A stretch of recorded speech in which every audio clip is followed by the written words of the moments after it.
Just before we get into today's video, let's talk about something we've all encountered. You're on a public Wi-Fi just minding your own business and then it hits you. Who else might be lurking around? Snoopers, trackers, invisible folks peering at your data? Well, don't worry because that's where Surfshark comes in. Surfshark is your all-in-one online privacy guard. It hides your online activity with encryption so no one, not your ISP, no hackers, can have a look. Think of it as a virtual privacy guard that keeps your activity tucked away, safe from prying eyes. Let's talk about features. First up, Surfshark doesn't just limit you to one device. You can connect every gadget in your household with a single account. Unlimited devices, total peace of mind. And then there's the global reach, over 3,200 servers in more than 100 countries. Imagine picking your online location like a world traveler without even leaving your couch. And here's the kicker. Surfshark has a special deal right now. Head to surfshark.com/ITS to get 4 extra months of Surfshark at an unbeatable price. This offer isn't sticking around, so now's the time. Plus, there's a 30-day money-back guarantee. So, no stress, all privacy. And thank you to Surfshark for sponsoring today's video, and let's get back to it. Coca-Cola needs no introduction. The soft drink giant has dominated the industry for decades with their world-famous soda and numerous other products, subsidiaries, and distribution partnerships. From Sprite to Powerade to Dasani, the corporation has spread their influence far and wide in the world of drinks. But underneath the upbeat Santa Claus and polar bear commercials for the beloved fizzy pop lie allegations of a darker side of the company that the majority of Coke consumers are probably unaware of. A history of accusations of abuse and exploitation in the name of profits, especially in Latin America. So today we're going to break down all of these shocking allegations from the last few decades, covering everything from claims of hazardous child labor to accusations of union-busting paramilitary death squads, all the way to the alleged destruction of the ecosystem and health of an entire Mexican city. Now, the history of the United States, certainly no stranger to smashing workers' unions. All the way back in 1921, coal workers in the state of West Virginia who attempted to unionize were fired from their jobs and subsequently evicted from their homes, with some high-ranking members even being murdered. The situation between the strikers and the government escalated, eventually resulting in a 5-day battle between the miners' union and the United States Army, during which more than 1 million rounds were fired and over 100 people were killed. But while such blatant acts of anti-union violence are far removed from the American public in the modern era, the same sadly can't be said for many nations around the world where anti-union violence is still common. What's shocking is that in many instances, it is American corporations that are at the center of the allegations. This of course includes Coca-Cola, who in recent decades have been the subject of numerous lawsuits and claims accusing the company of using violence to suppress workers' rights in Latin America. Most of these anti-union accusations come from Colombia, a nation with a long history of battling for union rights. For many years, Colombian trade unions were among the strongest and most developed in all of Latin America. But that all came to a sudden end in the 1990s and early 2000s with the rise of powerful and violent right-wing paramilitary groups. These mercenary squads were highly opposed to any sort of union, which they viewed as a radical Marxist invention, and had no qualms about using murder and torture to scare unions into breaking up. Colombia soon became one of the most dangerous places in the world to be a trade unionist, with the country alone accounting for nearly 2/3 of all union-related assassinations in the world. Coca-Cola bottling plants were among the most affected institutions in the wake of this mercenary violence, and according to many of the victims, that might not be a mere coincidence. In 2001, Coca-Cola was sued in a US federal court in Miami by the Colombian food industry trade union Sinartrenol. The lawsuit alleged that Coca-Cola was not only turning a blind eye to the acts of the various paramilitary groups, but actively recruiting them. Specifically, Coca-Cola's management in Colombia were accused of hiring the militant group United Self-Defenders of Colombia to kidnap, torture, and murder union leaders who were working for the bottling company Panamco. The lawsuit sparked widespread protests and even boycotting of Coke's products in several countries as the news spread, with some slogans such as "Stop Killer Coke" still actively spread online to this day. Among the evidence and testimonies presented in this lawsuit, a few pieces were especially eye-catching. For instance, in 1996, union leader Luis Adolfo Cardona was using a forklift at the Coca-Cola bottling plant in the city of Carepa when he heard several gunshots and saw a group of gunmen flee on motorcycles. The target of their bullets had been another union leader named Gil, who was killed on the scene. Just hours later, Cardona himself was kidnapped by that same gang and after being tortured was told that he had to leave the area and break up the union or he would face the same fate as his former co-worker. A couple of days later, the attackers returned, torching the union officers and announcing to all employees that if they didn't officially remove their names from the union list, they would all be killed on the spot. In a move that was viewed by many as highly suspicious, the plant manager had already prepared everyone's union resignation forms, which they all signed at gunpoint, slashing their monthly wages from nearly $400 down to about $130. Another notable incident took place in 1996 when several unionized employees were thrown in prison on terrorism charges after a regional chief of security for Coca-Cola accused them of planting a bomb in their factory, though they were eventually released by a Colombian court due to a total lack of evidence. According to an investigation from a New York City delegation, quote, "These union activists were detained for over 6 months until the charges were dismissed as without merit by the prosecution. The workers and their families were never compensated for damages suffered, and some report suffering from post-traumatic stress disorder incurred from their experience in prison." Coca-Cola has failed to condemn these workers' imprisonment on the false charges brought against them by their own subsidiary, Panamco. End quote. And finally, there is the account of 15-year-old David Jose, who was kidnapped, tortured, and interrogated concerning his father's whereabouts as he was a known union leader for Coke workers in the city of Barranquilla. Throughout all of these years, in numerous events, there have been dozens of witnesses who claim to have seen exchanges and handling of money between official Coca-Cola personnel and various paramilitary agents, driving the suspicion that the corporation is more involved than meets the eye. Another lawsuit was filed in 2006 by the International Labour Rights Fund, or ILRF, accusing Coca-Cola of several human rights violations. For instance, that, quote, "Despite a number of warnings to Coca-Cola management in Atlanta that management in Barranquilla continued to meet with and provide plant access to paramilitaries, the paramilitary infiltration of this bottling plant continued unabated through 2006. The quote ends. Along with another complaint outlining how one employee, Adolfo de Jesus Manera Lopez, was terminated on grounds that he was a fugitive guerrilla fighter wanted by the Colombian government, when in reality he had no ties to such activities, and it was discovered that he may have actually been fired for his pro-union attitudes. The Constitutional Court of Colombia even found that the Coke bottling plant was guilty in this case and ordered his family to be paid damages. And notice how we specify that his family was paid damages and not him, and that's because Mr. Lopez was sadly murdered long before the case was settled.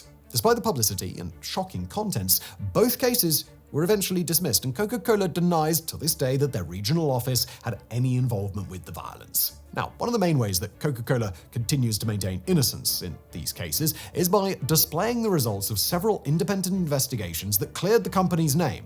But these investigations have come under scrutiny in recent years. For example, their official statement on the matter refers to a third-party investigation finding no instance of anti-union action by Coca-Cola in 6 separate bottling plants in Colombia, but this is referencing a report published in 2005 by a private firm called the Cal Safety Compliance Corporation. Well, turns out that this firm was commissioned and paid by none other than Coca-Cola themselves, creating a potential conflict of interest that is pretty hard to ignore. This connection was pointed out by the likes of the Los Angeles Times and even PBS, who created their own entire investigative documentary on the subject. Another point of controversy lies with the judges involved in the cases themselves. For instance, Judge Jose E. Martinez was the one who dismissed the case in 2001, but it has since been alleged by several victims that he had a potential conflict of interest in the case, as he had several ties to prominent law firms and former partners that had represented or worked closely with Coca-Cola in the past. Now,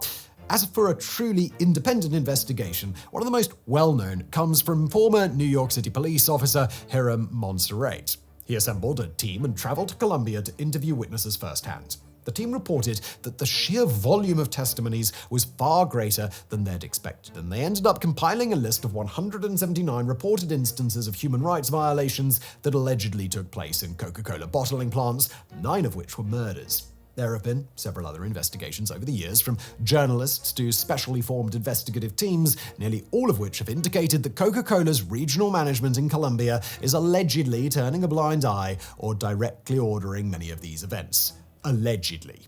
Now, if you're wondering why a company this large would hypothetically go to such extreme lengths to keep unions down, well, you've probably guessed it, The answer's money. In 1990, it was estimated that the various Coca-Cola distributors and bottling plants across Colombia had 12,000 employees, 9,000 of which had secured their employment through permanent contracts. However, through the decade of paramilitarism and anti-union action, by 2005, there were less than 1,000 workers with stable contracts, and now the vast majority of Coke employees are contractors on what are called flexible schedules. In theory, these types of flexible hiring practices make it much easier to minimize benefits and paid time off, and makes offboarding unruly employees much easier. To this day, the violence continues, with union workers regularly reporting that they receive death threats, and with plant managers not hesitating to authorize the police to violently quell factory protests. And sadly, while Colombia is certainly the epicenter of the accusations, it is not the only Latin American nation with a deadly history surrounding Coca-Cola unions,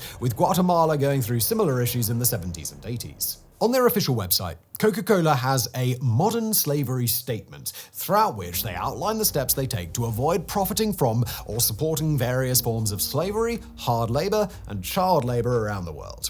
The statement is full of interesting graphics, charts, and confident statements by the company showcasing their dedicated position against any form of it. However, some scathing reports over the years have come in accusing Coca-Cola of just the opposite, specifically in the way that they acquire their sugar. A report from Human Rights Watch found that in El Salvador, the sugarcane industry is filled with child labor throughout nearly all parts of the supply chain. For instance, El Salvador's largest sugar mill, called Central Izalco, provides Coca-Cola with the sugar for its bottled drinks across most of Central America. Throughout an investigation into the matter, Human Rights Watch interviewed 9 children between the ages of 12 and 16 that worked in sugar production at the plant, accounts which were corroborated by adult workers in the same factory.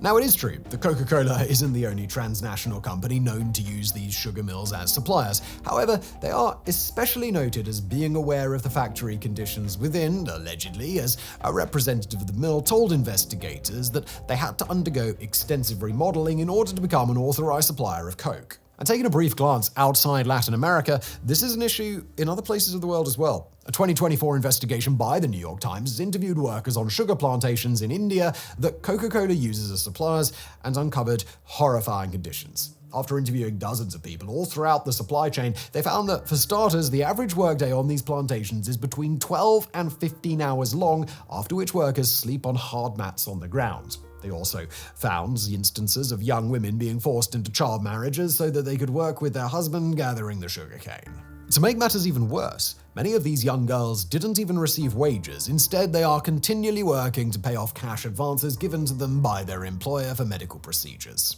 One of the most popular medical procedures was a full hysterectomy, apparently pressured onto these young girls to solve problems that could easily be resolved in much less invasive ways, but the clinics know that they can get good money for the surgery, and the sugar mills know that if they pay for it, they can keep the young women trapped in employment debt. When news of this reached Coca-Cola, they responded by saying that they, quote, condemn abuse in any form within our supply chain and take these reports very seriously.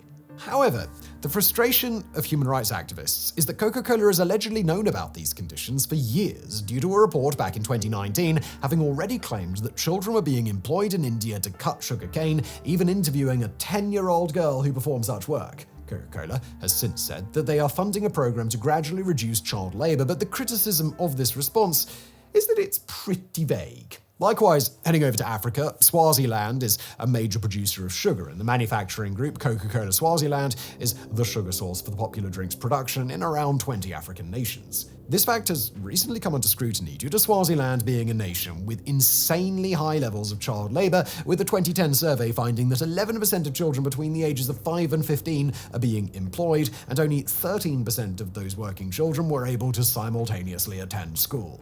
A study launched by Coca-Cola investigated the sugar industry in Swaziland and found no evidence of child labor, but many activists assert that the investigations need to be performed by a third party. Now, there are only 2 nations on Earth that don't sell Coca-Cola, and there's North Korea and Cuba. But while the drink is found essentially everywhere else, no one on the planet drinks quite as much as the citizens of San Cristobal de las Casas, a city in the southern state of Chiapas in Mexico. Residents here down an average of more than 2 liters of the sugary stuff per person per day, amounting to a yearly per capita consumption of more than 800 liters. The cause of this excessive consumption is often blamed on the fact that there is little to no clean drinking water available, which is sadly true, but this shouldn't be the case, as Chiapas is a tropical region with plentiful rainfall and numerous rivers. Unfortunately, while the amount of water looks sufficient on paper, not much is left for the 250,000 residents of San Cristobal, due partly to a lack of critical infrastructure, but also reportedly due to Coca-Cola.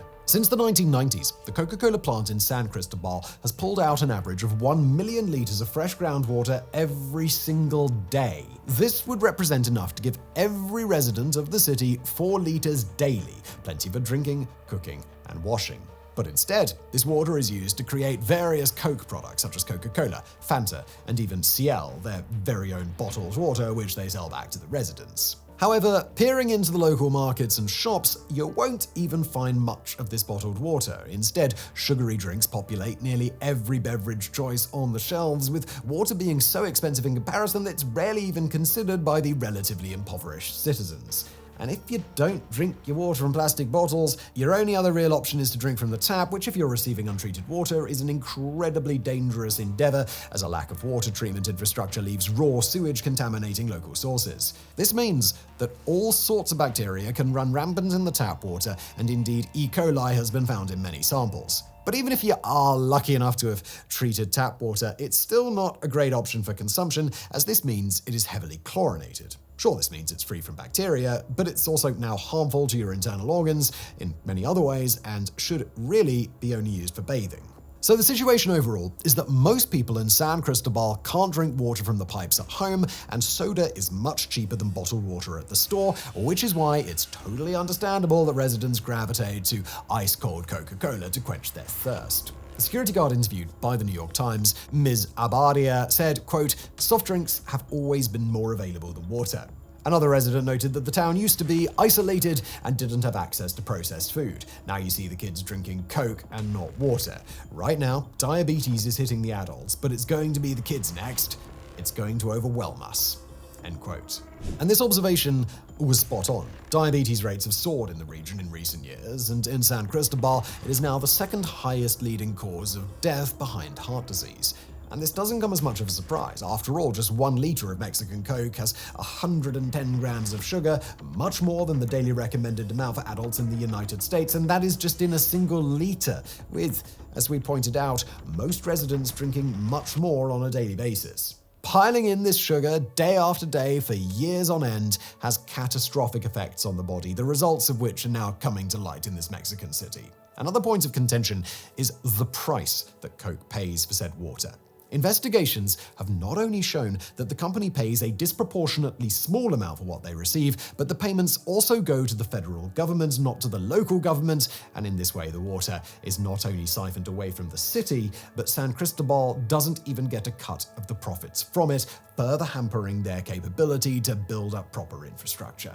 Throughout the years, there have been several protests by the people of San Cristobal demanding that the legal rights to this water are returned to the city to allow it to improve its health. There was a 2017 March on Coke's factory, a large 2020 protest, and more, but the cries for help have all fallen on deaf ears. The frustration was best summed up by one interviewee who agonized that their city government was defending the rights of a mega-corporation while failing to provide their own citizens with even the most basic of resources. One activist was quoted as saying, "They take our pure water, they dye it, and they trick you on TV saying that it's the spark of life. Then they take the money and go." As for how Coca-Cola has been able to maintain their presence in the city for so long despite the local protests, investigations have uncovered alleged connections between the corporation and local and federal politicians. After all, the bottling plant responsible for the water usage is owned by FESMA, one of the most powerful companies in all of Mexico, and their former CEO, Vicente Fox, was also Mexico's president for 6 years. Adding to the issue is the fact that San Cristobal is a city with a high percentage of indigenous people, many of whom are taught by their spiritual leaders that Coca-Cola has supernatural powers. The fizzy drink has long made its way into their rituals and is believed by many traditional healers to have the power to cure various ailments. This makes health advocacy programs all the more difficult in the area, but it makes marketing the product much easier. For years now, Coca-Cola has run advertisements in the local indigenous languages and has put up billboards showing models drinking their product while wearing traditional indigenous attire. Critics have labeled this marketing strategy manipulative, but there's nothing inherently illegal about it, so the ads stay up. Coca-Cola has acknowledged the issues at hand in San Cristobal and has promised to assist in building proper water treatment facilities. But this has only led to further problems. For example, in 2017, Coca-Cola and Vesma announced their intention to build a small water treatment plant in the city with the capacity to provide water for around 500 families. But this did nothing but spark protest. After all, in a city of 250,000, 500 families are really just a drop in the bucket, and the notion felt more insulting than helpful. These issues don't appear to be reaching a resolution anytime soon, and until they can gain access to clean drinking water, for many residents of San Cristobal, Coca-Cola will remain the only affordable drink.